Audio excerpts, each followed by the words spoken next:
Registration is now open for the 2018 100% free Fall Home Medicine Summit. 37 experts setting you free of drugstores and big pharma. You will learn how to create your own personal pharmacy, how to reverse diabetes naturally, and much, much more. The free Fall Home Medicine Summit starts October 15th, so register today. Click the link below. And, there's been a number of things. We talked about NAFTA, GATT, China, the WTO, how it left 35 million manufacturing jobs left the country. That really, really, really hurt the middle class. We have not recovered from it. We've not recovered from the financial collapse of 2007 and 8. That cost this country $5 trillion and 8 million jobs. We've not recovered from it because they've never addressed the underlying structural problems. We bailed out the banks when we should have taken and put the banks through receivership. We should have bankrupted them, put them in receivership, sold off their toxic assets, and gotten fair market value for them instead of propping them up and allowing them to consume their smaller competitors and consolidate their too big to fail stranglehold on our economy even further. But these are all things that the country is absolutely under assault. And we're under assault by this left wing. Now, there is a group in 1933 moved to Columbia University called the Frankfurt School. And one of the first things they did is rewrote all of our books. They rewrote all of our common knowledge. One of them that jumps off the page at me is a guy named Franz Boas. Took 1,000 years of anthropological studies, threw them out the window, and said, "Oh, nope, we're all alike, except for different skin colors. That's the only difference among all human beings." Well, it's not true, because if you go to just exercise physiology things, blacks have more fast twitch muscles. It allows them to be good sprinters, great off the, all these type of things. Whites have more slow twitch muscles, allows them to be great power lifters.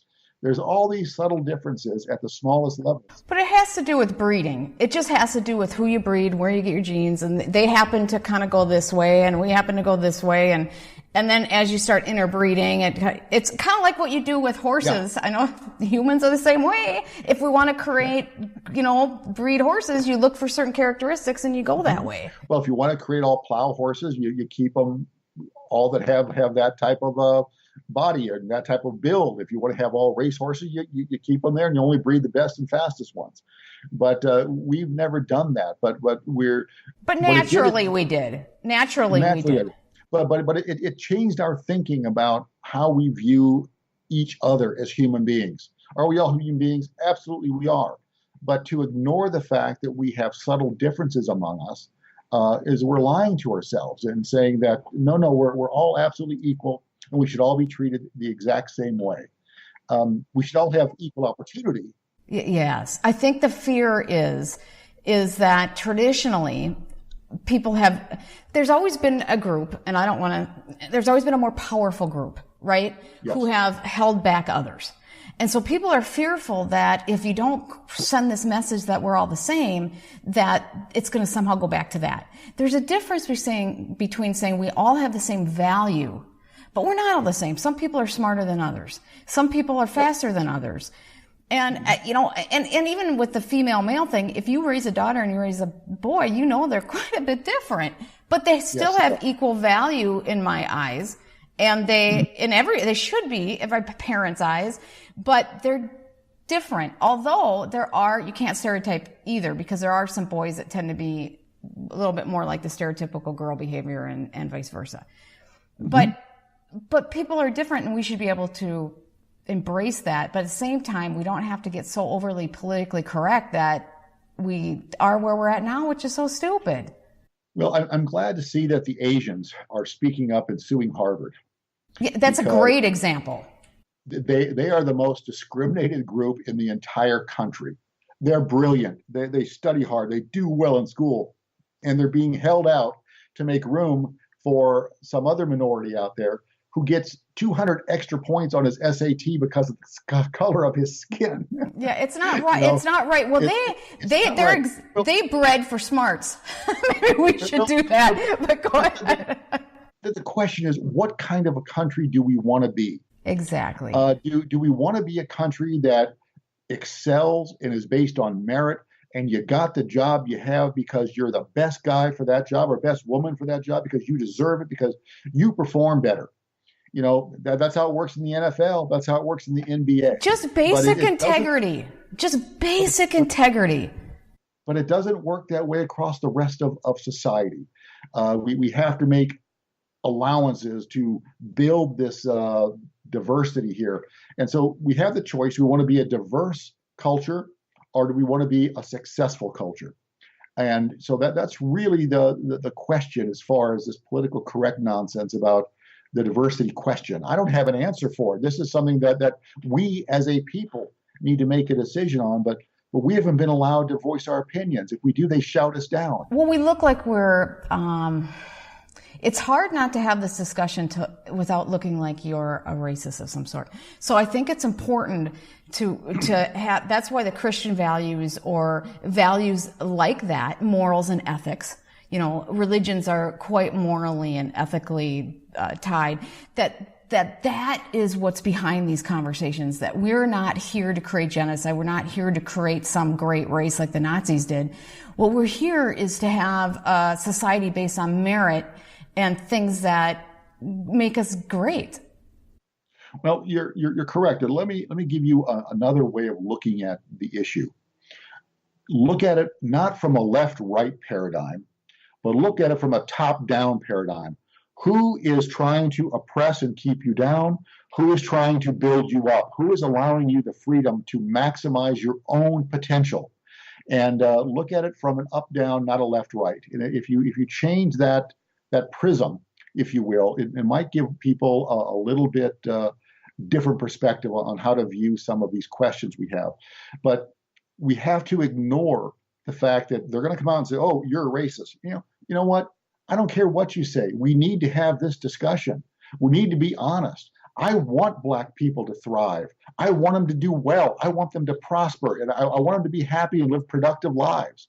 But what we're doing now doesn't work. Well, like feeding the inner cities with drugs and then having all their families in prison. You're not helping them. Well, let me point out, it was under George Herbert Walker Bush who oversaw this Iran-Contra program that targeted the Black inner city with crack cocaine, targeted intentionally because they wanted to scoop the welfare money out of there to fund their Black programs, their Black ops. And so this goes back a long way. And I want to point something else out to the people. George Herbert Walker Bush is probably one of the most evil men that's ever walked the planet, okay? But I want to point out that he had 8 years as vice president under Ronald Reagan. He had 4 years of his own presidency. He had 8 years when his protege, Bill Clinton, who worked for him as he was a CIA handler, and he had control of the presidency for 8 years with it when his own son, George W. Bush, was in there. Yeah, he controlled that too. But he controlled that too. So you look at the history, the timeline that George Herbert Walker Bush has had to cherry pick people and to put people into key bottleneck positions that you don't have to fill every chair, just have to fill the bottleneck chairs, where you have the supervisor who says what case is going to get prosecuted, what case isn't. What frauds are we going to point out? Which ones are we going to ignore? You put people in there who share George Herbert Walker Bush's mindset about what the vision they have for this country, and they've stacked the deck on our government for almost 40 years. How do we root out all of that corruption and rot that's been there?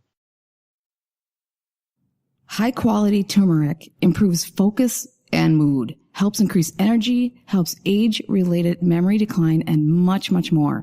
Science Natural is offering my listeners 3 free bottles with the purchase of 1 bottle. See link below for this great offer. Now, what was his overall plan? I mean, he was taking direction from others, right? He's not the top dog. So what was that plan, and who was he working for? That is, I've got some theories about it, but I'm not sure. Allegedly, George Bush, his family's name was Scherf. They were German. They were allied with the Nazi Party. His grandfather Prescott Bush, was funding the Nazis in World War II. And I tell you, I don't know, because they've kept that really tight, really private, and I don't have visibility into that at this time. Well, that's above top secret, obviously. Yeah. You see, one of the things I also wanted to discuss is, we look at human events, and I went to business school, have an MBA. All right. We're taught to plan in 5-year increments, and what we start out with, when we begin our plan, and how our plan ends up after 5 years of implementation, it rarely resembles what we started with. What our vision was when we put the pencil to paper and drew out the Excel spreadsheets. It turns out to be something entirely different. Okay. But there is something out there that doesn't think in 5-year plans, but thinks in 50-year, 100-year, 500-year plans. My good friend, Dr. Preston James, writes about this and calls it the third force. But there is, you can see the influence of a third force by the things that have taken 100 years to implement. No human being, we've got a 75, 80-year lifespan. No human being can create and implement a 100-year plan. Something else is out here that influences human events. And that is the great unknown. That's what I don't know right now. And that's what I've been researching and studying, because I see the influence of these things, but I don't know what the source is. And there's a lot of theories that there is other dimensional beings. There's all these other things. Other dimensional beings, ETs, time travelers, people who live among us who have 3,000-year lifespans. I don't know. I do not know, but I do know there is a hidden hand that influences human events. I can see the effects. I don't have to see the accident to know the car was in a wreck, when I can look at the fender and see that it's crunched. I don't have to see it happen, but I know that an accident happened, and I can see the effects of meddling in the human history, human events, human life. So where do you think we're going to now? I mean, we have some major issues. We have the 5G coming on board. People are afraid is a very, very dangerous technology. We have cancer levels that are 1 out of 2 men and 1 out of 3 women are getting cancer. We have autism that is raising. We have obesity that, I mean, we really have some serious issues beyond just what we're talking about. And go ahead. Everything you've mentioned is environmental in nature. And if you go back and look at the Georgia Guidestones, and their goal is to take the population of the planet and to reduce it to less than 500 million, and essentially create slaves of the 500 million that survive. Everything you just mentioned there is environmental and is toxic to human life. Now, Motorola, back when they were developing the cell phones, I worked closely with Motorola. They know that these things can cause brain cancer. They've known it for a long time. You mentioned the obesity epidemic that's going on. You look at Monsanto with the glyphosate. You look at the BPA chemicals that plastics emit into your drinking water if you drink bottled water. Lines every can, whether it's a can of beans or tuna fish, it's got the same liner in there. All of these toxins that are in our environment have an effect. The glyphosate and the BPAs are endocrine disruptors. Well, what does that do? It stops the production of testosterone and emphasizes the production of estrogen. So it makes men more feminine and it makes women fat. Yeah, that's wonderful. Hey, it is. It's what it does. I mean, I know. I'm just being sarcastic because I'm fighting hard against the fact that they want me more fat. Stop it. Well, it's true. There's a couple things you can do that'll help. I know. I'm working on it. But that's what they're doing to us. And you look at all of this obscenity that's coming out. First it was being gay and lesbian. Okay, fine, we can accept that. But now this whole transsexual thing coming out, where they've got men. Well, I'm a woman on the inside, so I'm going to compete in the Title IX race here against the other girls, because I think I'm a woman. I feel like a woman today. But I don't even care about that. You know what? Here's my thing, is that it's becoming an issue that's way overblown to how important it is to our society. We have so many other things that we have to take care of. I've talked to psychologists. My niece is getting her PhD in that, and she's like, you know what's so sad is these people don't want the attention, most of them. They just want to be left alone and be able to live a normal life. The ones who truly feel that way, they're not the ones that ask for this kind of attention. They don't want that. And so this was all a propaganda at the expense of them. It's not our biggest issues. You know, we got other things to pay attention to. They have value too, and we can't not see that their value. But it's bullshit. I agree, but I think that these things are being influenced by toxins within the environment, number one. And number two, I think this is being used to, again, further destroy the foundation of our culture, which is the family and the middle class. And that's why these things, that the people who just want to be left alone and be private, and so, okay, if I want to dress like a woman and that's who I want to be, and want to be just left alone, they don't want that person. They want that person front and center, so that they can use it to further destroy and undermine the basis of what makes a family a family. Yeah, they're just using these people against, just like the people in the inner cities, just like, it's just people to use for other purposes. And that's what makes me mad. We have so many big issues and we're screwing around with this. You know, that's what makes me angry, is because it's such a small, we have over 50% of our kids, I keep using the stat, who are getting raped and sexually abused in our child welfare system, and we're screwing around talking about this? I mean, come on. Well, let me give you a real live example here.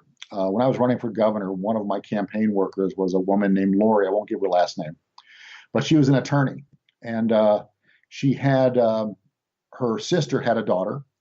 Her sister and the husband were killed in a car accident, and she gained custody of the daughter.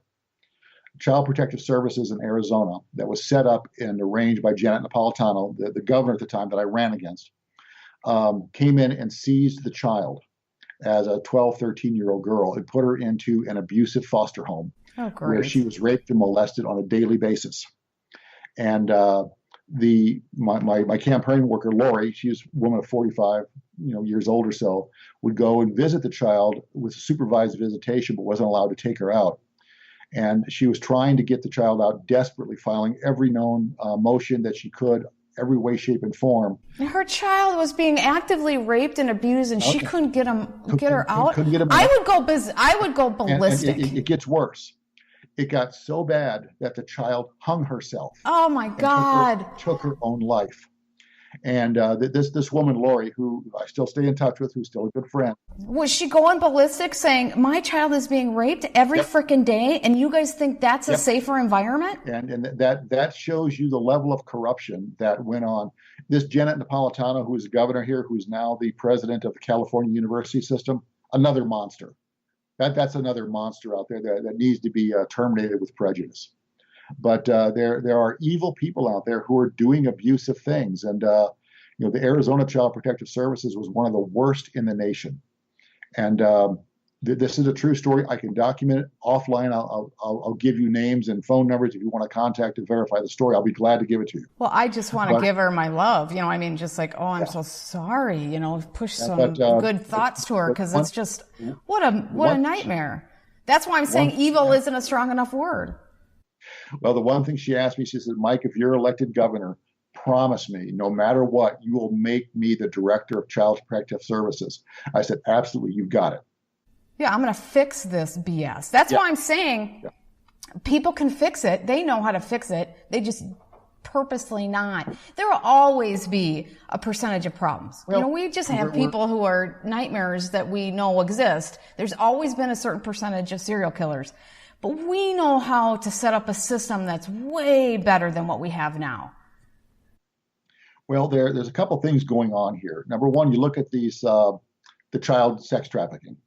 The Phoenix New Times, which was part of Village Voice out of New York, they were shut down recently because of that Backpage publication. They were child sex traffickers, active duty child sex traffickers. I'm glad that they're shut down. It is a blessing that they are gone. But you look at two things. Who makes money? Who profits off of this? People are making a lot of money trafficking children to have sex with. And these people who have sex with children are then open to blackmail. And they will do anything that they have to do to protect themselves.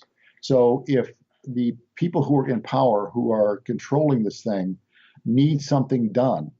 They'll say to some guy who's, doing some, 11-year-old boy and say, look, unless you want this to come out and want to spend the rest of your life in jail, you're going to take this gun and you're going to go down and shoot this guy or do this or do that or do the other thing with it.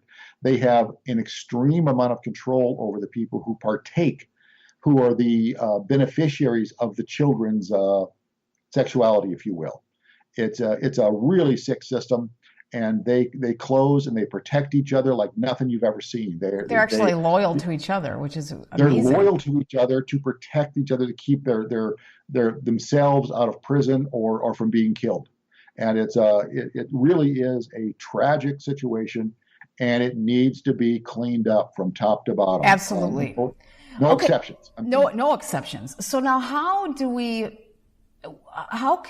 is it fighting? What's going on? I know that there are a lot of people fighting this, and anybody who has half a brain and has some empathy wants to help fight it. So what in your sources, I know we have had more pedophiles being taken down, but that doesn't necessarily mean the top brass are being taken down. It could be another propaganda BS thing going on. From your sources, what's really going on? Well, there is pedophiles are being taken down. We can see this in the Catholic Church. Now, the Catholic Church is known for at least 70 years in this country. We've known that there are pedophile priests out there, and it's finally coming to light. And the problem is that we can't rehabilitate these people. We need to execute them, and we need to get them out of our society. Cut it off. Get rid of them. Yeah. I mean, you look at the harm that they do to a child. They ruin this kid for life. I mean, they're never going to get over it. They're never going to heal. And if they do heal, they're never going to be whole. And so these people need to be rooted out by any and every means possible. And we can make things easier for them if they cooperate, but we need to stop the problem. It needs to go there. And what I said earlier about how people are in bottleneck positions, county prosecutors, state attorney general's offices, things where these cases should be prosecuted. If a case is brought, it may not get prosecuted because whoever the supervisor is may say, oh, no, it's not a strong enough case. It doesn't have this or it lacks that.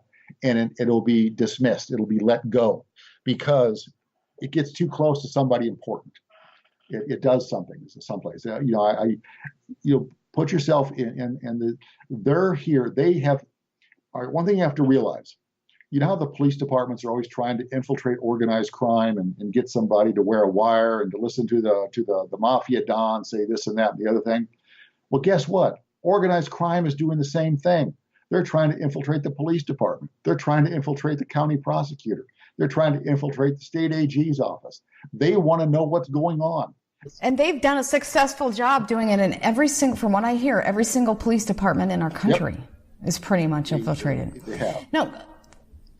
Now, question for you. I've been told from sources that there has been a high-level decision to take down this criminal cabal, only to replace it with a nicer feel-good cabal that will then go forward and implement the Georgia Guidestone Plan. Well, yes, on taking down the criminal cabal, and I can't answer about a kinder, gentler cabal to implement the Georgia Guidestone Plan. It doesn't matter if their end game is to eliminate 6.5, almost 7 billion human beings on this planet, then they're on the wrong. They're reading off the wrong sheet of music. Yeah, my thing is, when I had this conversation with my source, we have the same enemy right now. So, okay, well, while we have the same enemy, let's fight it. But once that criminal cabal goes down, it's very important that the right people get put in place to allow us to maintain a prosperous, peaceful, healthy society going forward. And that's the point where we have to be very careful. Well, it is. It's right. It's that moment after victory. It's that moment when you vanquish the visible enemy, that the hidden enemy will emerge. And that's when you have to be the most vigilant. That is when the greatest treacheries take place. And anybody who is a student of history, accurate history, not our fake history that they teach us in schools, realizes that the moment that the enemy surrenders is when your allies will turn on you, and that's when you've got to be the most capable. That's when they will show their true intentions to you. And so that's keep your eyes open all the time. Never ever rest, and don't trust anybody 100%. Yeah, so, because especially when you have the same enemy, you can fight in that same direction, and then everything comes open later. Well, based on where you're at now, because you're working for Veterans Today, which is a great publication. What does the military? I know the military supports Trump. How supportive is the military towards taking down this cabal overall? Because they're the ones seeing it. They get to see it. Okay. Well, and they're the ones who are out in the field fighting and dying. They're the ones who see their friends come home missing limbs or dead from Afghanistan and Iraq and realize that we were sent there for the wrong reasons. They're pissed. That Saddam Hussein never had weapons of mass destruction, and the Taliban never had anything to do with 9/11. Nothing. Yeah, and my brothers and sisters are coming back and committing suicide 21 a day, if not more. Well, here's really the keys to the kingdom here. After the quote alleged capture and murder of Osama bin Laden, the stage 1 SEAL Team 6 went in, and the fact that 4 weeks later SEAL Team 6 was killed in a training accident, that was not lost on all of the special operations guys. They got to see up close and personal how they're regarded, that they are expendables, and that no matter what they do, they'll do anything to serve their country, anything to serve their people. But they came to the realization that they are indeed working for a criminal organization within our government, and that they're not going to do it anymore.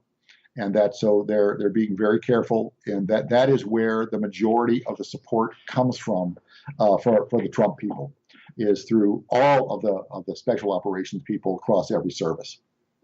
Because they see it. They're seeing their fellow soldiers guarding opium fields. Yep. They're like, what the hell is that? They're seeing what's going on. Well, the thing of it is, you look at in Pakistan when they sent SEAL Team 6 in to take out Osama bin Laden, and he was killed, right? Well, whatever that was. Well, the thing is, if it's for national security, if it really benefits the United States, they'll go along with it. Okay. If that's what they're told, hey, we're good soldiers, mine is not the reason why, mine is but to do or die. I'll go get it done. And so, but then when they see the guys who had working knowledge, what really happened that night, and they're all killed in a training accident, sorry, that type of stuff doesn't happen to special forces. You don't die in training accidents. And this isn't what we're about. You've suddenly broke the code. Yeah, so that's good now, and Trump knows that. He's playing a dangerous game. I mean, regardless of where he's at, and so that's he needs the support. But at the same standpoint, we can't be stupid either. But what can we do?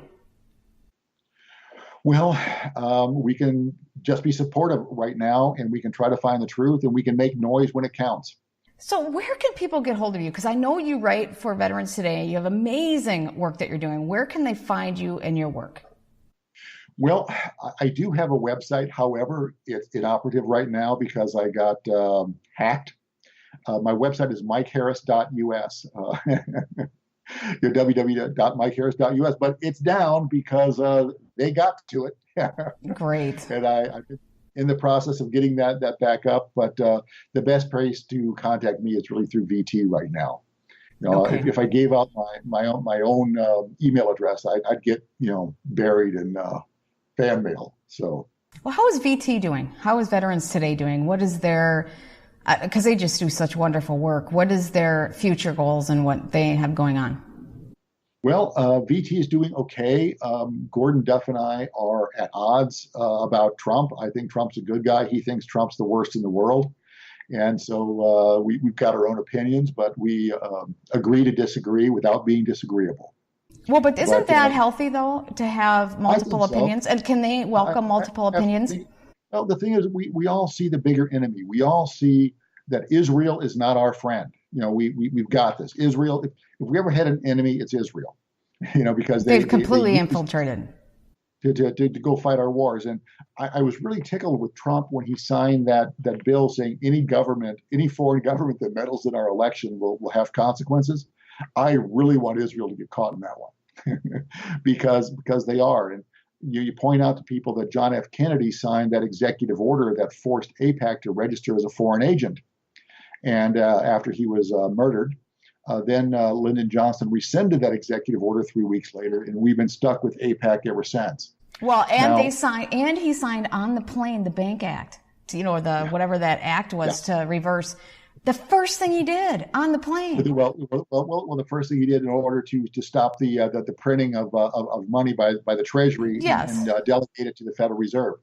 But you think about how would our political environment be different today if AIPAC was registered as a foreign agent?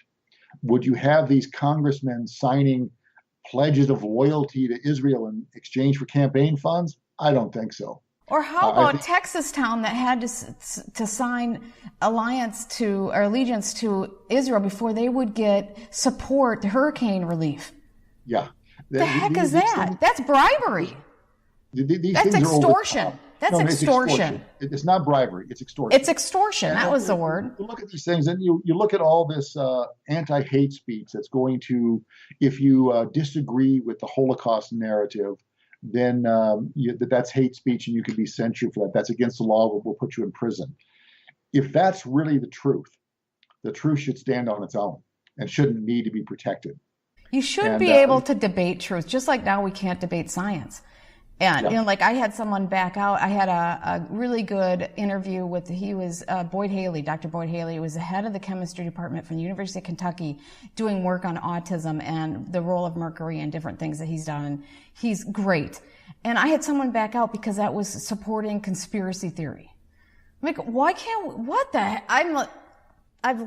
You guys have all lost your mind when we get to that point.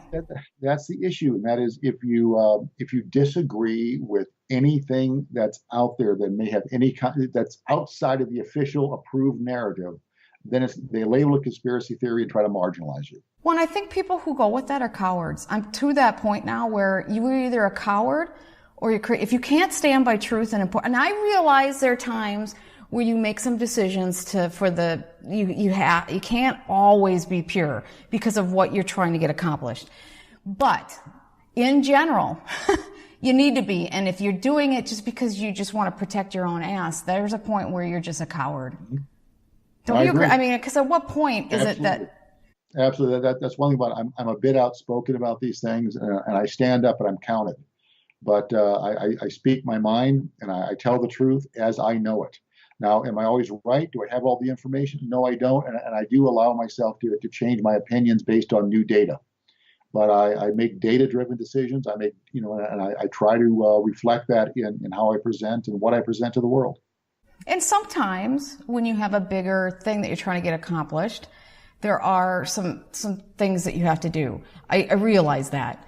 But in general, like when you're in the middle of a war and a battle, it's not pretty, right? No. You'd be naive to think that a battle that has a lot of consequences is pure. You need to win. But at the end of the day, if you don't have some of this courage, we're gonna be living in literally hell if people don't step up and have courage. Well, that's the thing. If the left wins their agenda, I mean, no one wanted Trump. The Democrats didn't want him. 90% of the Republican Party didn't want him. But the American people heard his message and said, you know what? He's right. That's what I want.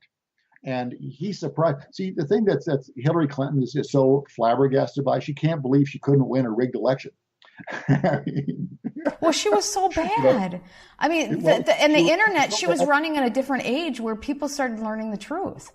Well, that's it. She was so bad, but she thought because they shaved 3 to 5 points off of all the election results everywhere that she thought she was going to win. That should be enough. It wasn't nearly enough. And the reason she wants to run again in 2020 is because they want to keep their involvement in all this criminality sealed. They don't want it to get out. They don't want people to know, because if that ever came out and they were ever tried, they would be hung by the neck for treason. for what they've done to this country. Well, if just a fraction of what I know and what we've covered on this show comes out, they would be hung for treason. Well, the thing of it is, we were going to talk about Russia before.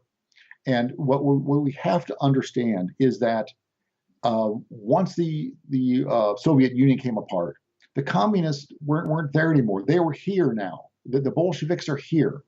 And what they're trying to do is topple our country the way they toppled the Tsar back in 1917.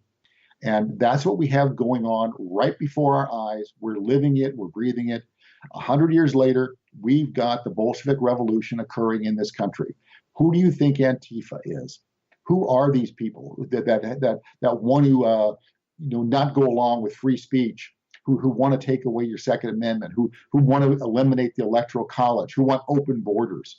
This is nonsense. This is insanity. No country can survive this way, and they don't want us to survive. They want to destroy our republic. They want to destroy what we've created here, and they want to destroy us as a people. That's their agenda. Okay, so again, tell us where we can find you. veteranstoday.com. Try there. Go through that. If you're really careful, you can dig out an email address on there for me, but that's how you can reach me. And will you stick around for my Patreons? Absolutely.